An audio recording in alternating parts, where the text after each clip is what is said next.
আজকে আপনারা যারা উপস্থিত হয়েছেন, কিছু সংখ্যক মানুষ এখানে শহীদ পরিবারের সদস্য অথবা যারা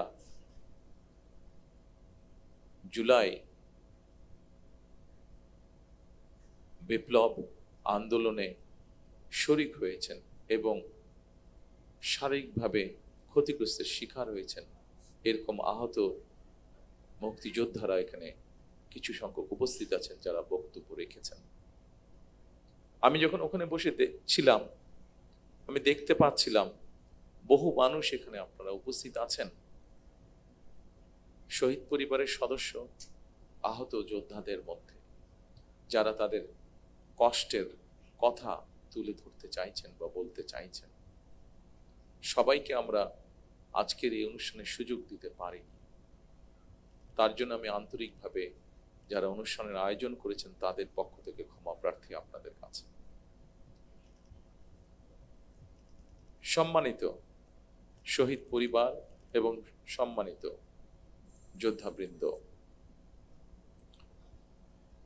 আজকের এই সংখ্যাটি অনেক বিশাল। এই বিশাল সংখ্যার মধ্যে প্রত্যেককে যদি আমরা সুযোগ দেই, হয়তো এই দিন পেরিয়ে আগামী দিন চলে আসবে।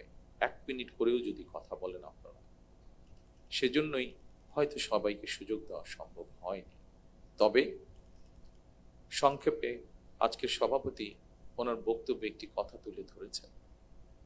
আপনারা যখন আপনাদের কষ্টের কথা, ব্যথার কথা, ত্যাগের কথা বলার জন্য ব্যাকুলভাবে সকলের দৃষ্টি আকর্ষণের চেষ্টা করছিলেন, অস্থিরভাবে প্রকাশ করছিলেন নিজের মনের কষ্টের কথা, তখন আমি এবং নজরুল ইসলাম খান সাহেব বসে একটি সিদ্ধান্ত গ্রহণ করেছি, যা উনি আপনাদের সামনে তুলে ধরেছেন।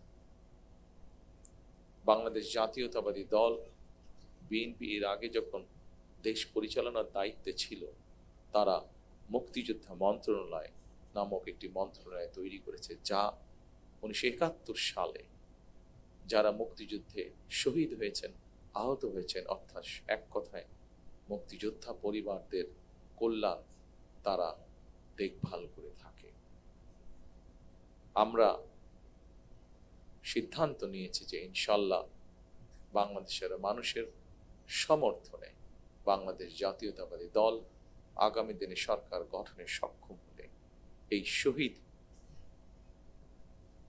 পরিবার যারা আছেন, জুলাই যোদ্ধা যারা আছেন, জুলাই আন্দোলনের যারা শহীদ পরিবার বা যোদ্ধা আছেন, তাদের যে কষ্টের কথাগুলো যে কয়জন ব্যক্তি, যে কয়জন মানুষ তুলে ধরেছেন কষ্টের কথাগুলো, এই কষ্টগুলোকে যাতে আমরা কিছুটা হলেও সমাধান করতে পারি।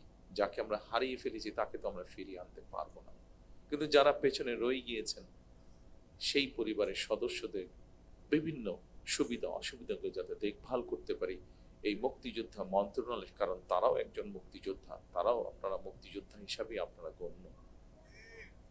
71 সালে এই দেশের মানুষ, মুক্তিযোদ্ধারা এই দেশের স্বাধীনতা অর্জনের জন্য জীবন দিয়েছিলেন, এই দেশের স্বাধীনতা অর্জনের জন্য যোদ্ধারা ত্যাগ স্বীকার করেছিলেন। ঠিক একইভাবে 24-এ যে যোদ্ধারা যুদ্ধ করেছেন, তারা স্বাধীনতা সার্বভৌমত্ব রক্ষার যুদ্ধ করেছেন। স্বাধীনতা সার্বভৌমত্ব অর্জিত হয়েছিল 71 সালে, তাকেই আবার রক্ষা করা হয়েছে 2024 সালে। সেজন্যই মুক্তিযুদ্ধ মন্ত্রণালয়ের মধ্যে আমরা আরেকটি ডিপার্টমেন্ট তৈরি করব, যাদের দায়িত্ব হবে এই মানুষগুলোর দেখভাল করা। ইনশাআল্লাহ। সম্মানিত শহীদ পরিবারের সদস্যবৃন্দ, সম্মানিত জুলাই যোদ্ধারা, দীর্ঘ 1.5 দশকেরও বেশি সময় ধরে চলা ফ্যাসিবাদ বিরোধী আন্দোলনে হাজার হাজার মানুষ গুম হয়েছে, খুন অপহরণের শিকার হয়েছে। এইরকম অনেকগুলো পরিবারের সাথে গতকাল আমার কথা হয়েছে, দেখা হয়েছে। অসংখ্য অগণিত পরিবার সব হারিয়ে ছিন্ন বিচ্ছিন্ন হয়ে গিয়েছে। শুধুমাত্র জুলাই গণ অভ্যুত্থানেও 1400-ও বেশি মানুষ শহীদ হয়েছেন, আহত হয়েছেন 30,000-এর মতন মানুষ। এই 30,000-এর মতন মানুষের মধ্যে এমন কিছু মানুষ আছেন যাদের সংখ্যা 500-র মতন, যাদের কারো এক চোখ অথবা কারো দু চোখই নষ্ট হয়ে গিয়েছে, পঙ্গু হয়েছেন অনেকে। জুলাই অভ্যুত্থানে যেভাবে মানুষকে হত্যা করা হয়েছে, 1,500-এর মতন মানুষকে যে হত্যা করা হয়েছে, এটিকে এক বাক্যে স্রেফ আমরা একটি গণহত্যা বলতে পারি।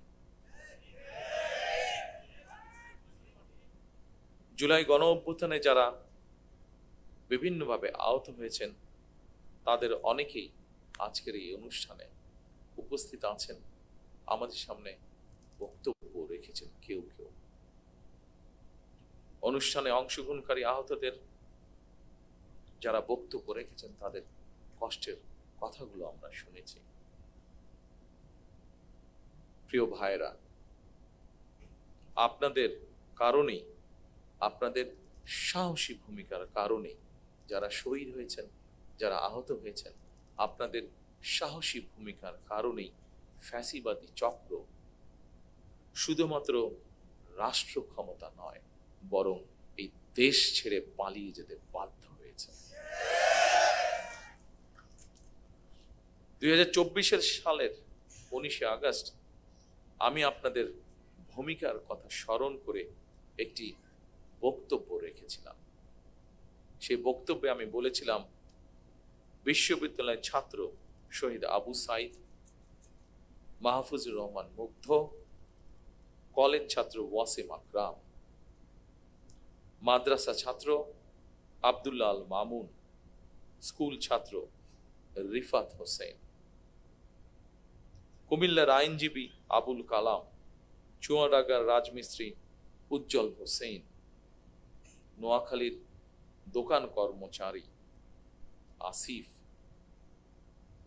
বরগুনার ওষুধ কোম্পানির সেলসম্যান আল আমিন, পাবনার গাড়ি চালক আরাফাত হোসেন, মিরপুরের গুলিবিদ্ধ 22 বছর বয়সী মুত্তাকিম, দোকান কর্মচারী আতিকুল, অষ্টম শ্রেণীর শিক্ষার্থী তামিমের মতন অনেকের হাত কিংবা পা কেটে ফেলতে হয়েছে। গণহত্যা থেকে 6 বছরের শিশু রিয়া গোপাও কিন্তু রেহাই পায়নি সেদিন। এক বক্তব্যে হয়তো আমরা সকলের নাম বলতে পারবো না, এত মানুষ শহীদ হয়েছেন, এত মানুষ আহত হয়েছেন। ফ্যাসিবাদ শাসন শোষণের বিরুদ্ধে 2024 সালের গণ অভ্যুত্থানে দল, মত, ধর্ম, বর্ণ নির্বিশেষে দেশের স্বাধীনতা প্রিয়, গণতান্ত্রিকামী প্রত্যেকটি সেক্টরের প্রতিটি শ্রেণী পেশার মানুষ সেদিন রাজপথে নেমে এসেছে। সেদিনকার যত ছবি উঠেছে, ক্যামেরায় বন্দি যত ছবি উঠেছে, প্রত্যেকটি ছবি এই কথারই সাক্ষ্য দেয়। 2024 সালের আন্দোলন কোন ব্যক্তি, দল বা গোষ্ঠীর নয়।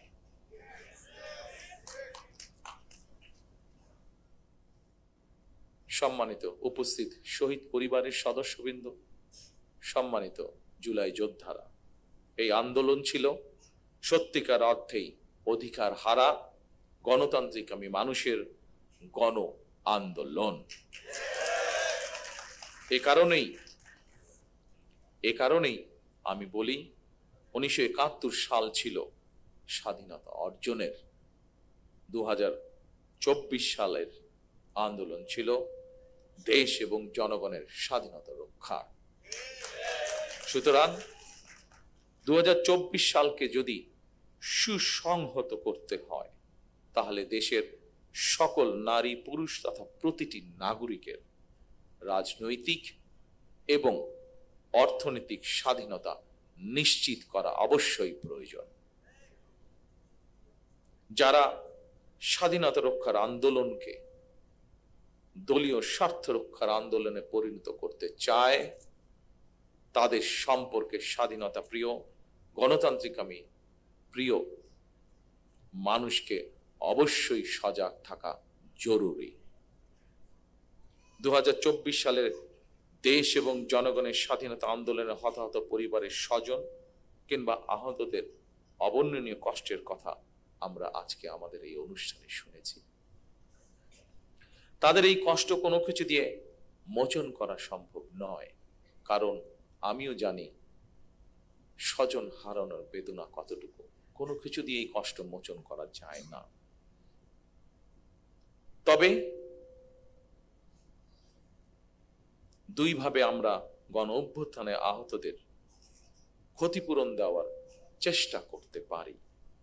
এক, রাষ্ট্রীয় উদ্যোগে তাদের সর্বোচ্চ চিকিৎসা নিশ্চিত করা। দুই,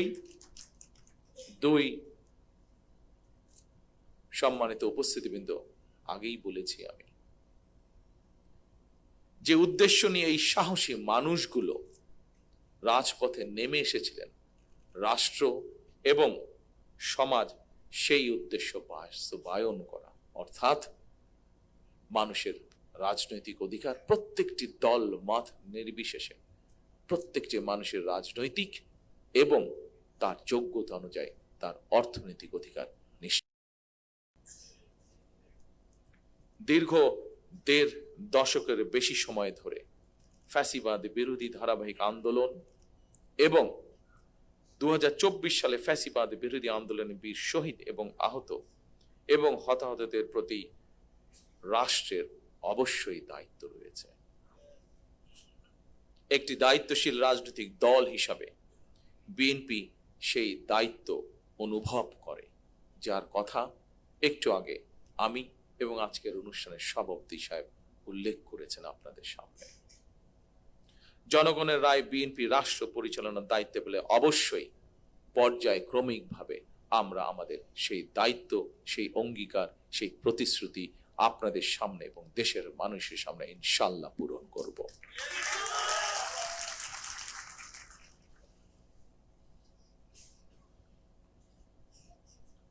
উপস্থিত প্রিয় ভাই বোনেরা, ফ্যাসিবাদের রক্তচক্ষু উপেক্ষা করে গণ অভ্যুত্থানে যারা শহীদ হয়েছেন, যারা হতাহত হয়েছেন, তাদের উদ্দেশ্য কি ছিল?